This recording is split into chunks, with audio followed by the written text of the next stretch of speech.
নমস্কার। যুক্তিতর্ক সঙ্গে অর্কই আপনাদের স্বাগত। আপনাদের সঙ্গে আমি অর্কপ্রভ সরকার। গোবলয়ের ৩ রাজ্যে কংগ্রেস বিজেপির কাছে সরাসরি লড়াইয়ে হারার পর মধ্যপ্রদেশের কংগ্রেস নেতারা আবার এক আজব তত্ত্ব খাড়া করেছেন।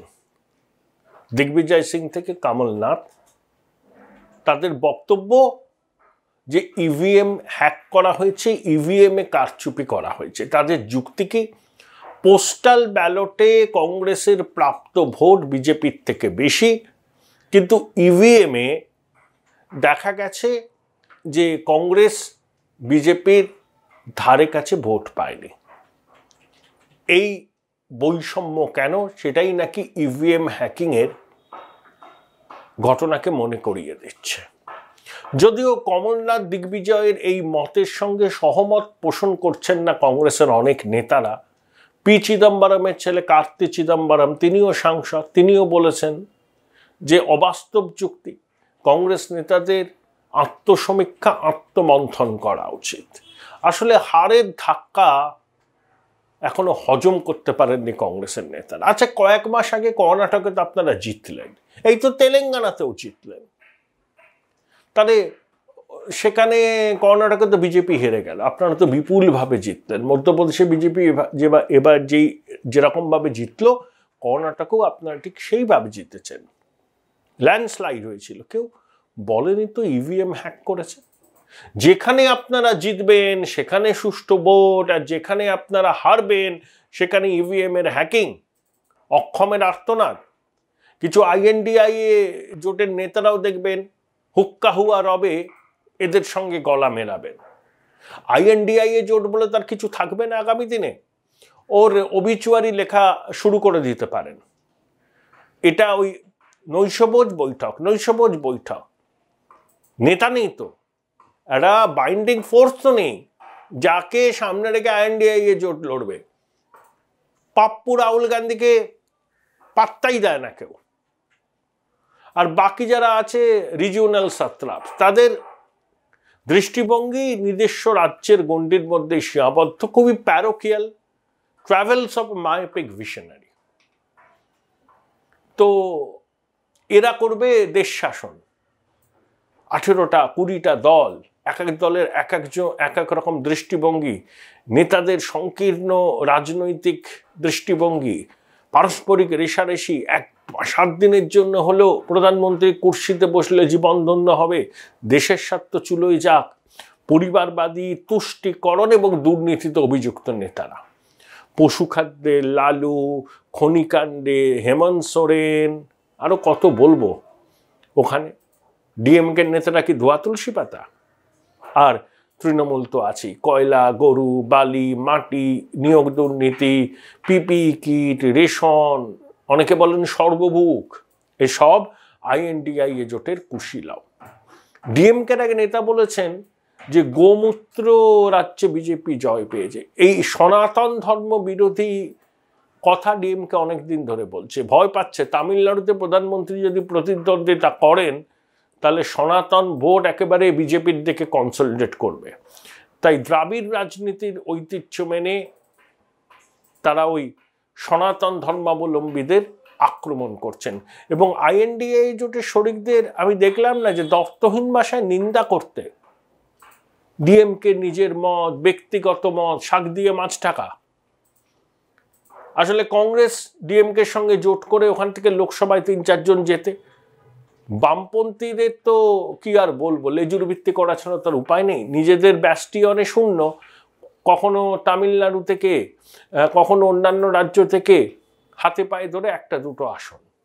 তা ওরা তো কিছু বলবে না আমরা জানি, কিন্তু অন্য আইএনডিএ জোটের যে দলগুলো আছে তারা কেন ডিএমকে নেতৃত্বের বিরুদ্ধে সরব হচ্ছে না?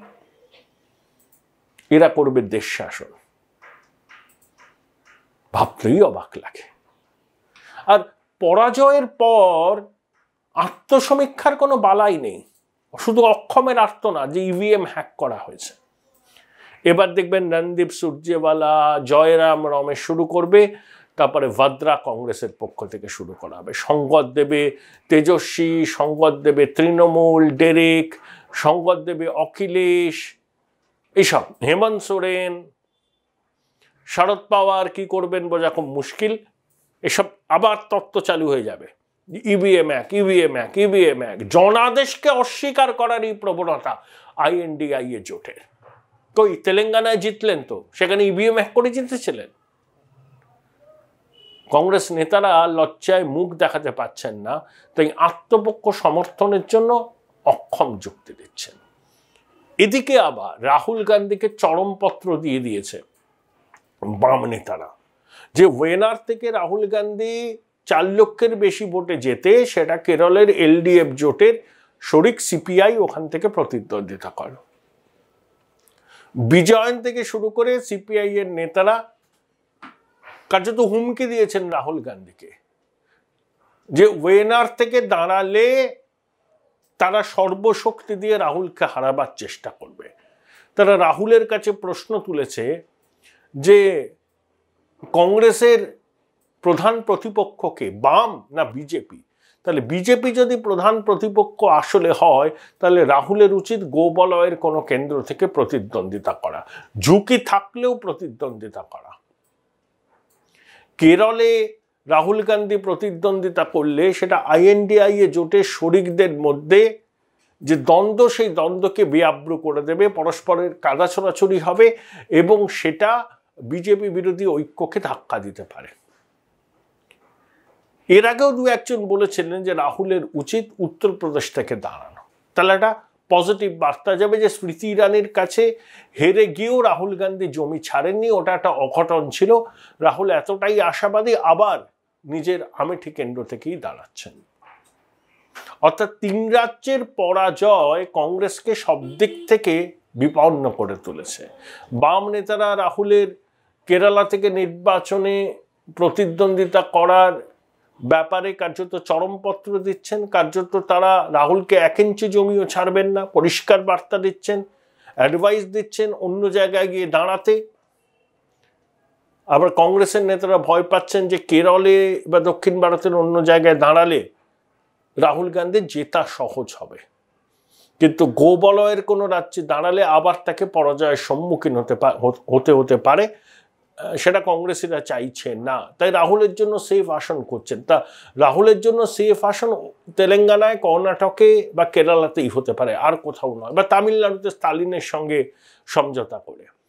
কিন্তু গোবলয়ের কোনো রাজ্যে গান্ধী পরিবারের কারুর জন্য এখন আর নিরাপদ সুরক্ষিত আসন নেই।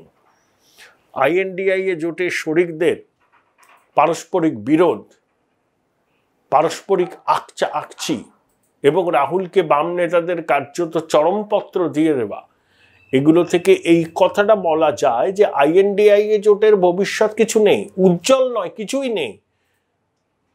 কেউ যদি এই INDIA জোটের অবিচুয়ারি লিখতে চান, তাহলে এখন থেকেই শুরু করে দিতে পারেন। Join Indian Institute of Hotel Management now. Right choice, right decision.